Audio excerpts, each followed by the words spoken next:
Over the last 20 years, the world has changed totally as far as bugging is concerned. 20 years ago, people would buy a device that was battery operated and they'd place it in the room. It would transmit for probably a day, maybe 2 to 3 days on the battery, and the distance would be severely limited to maximum 200 meters. Even then, it meant that someone had to sit outside that target area with a radio to listen to what was being said. Or the very worst way, they could use tapes, but then tapes fill up rapidly and they have the risk of changing the tape recorder all the time. But today this is different. With the advent of the GSM phone, it very quickly became apparent that you could use the heart of that phone to make an extremely successful transmitter.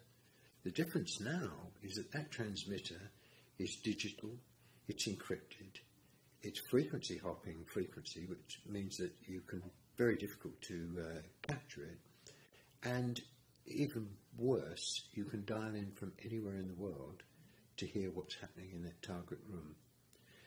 This is the biggest challenge there is for a sweep team, and this is why you need to have a very professional sweep team.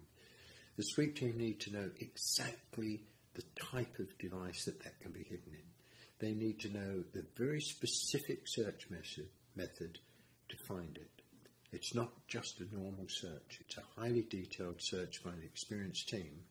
And they need to have things like a non-linear. As IPS, we've been in business for more than 25 years. We've trained government departments and law enforcement agencies all over the world. We've carried out sweeps all over the world.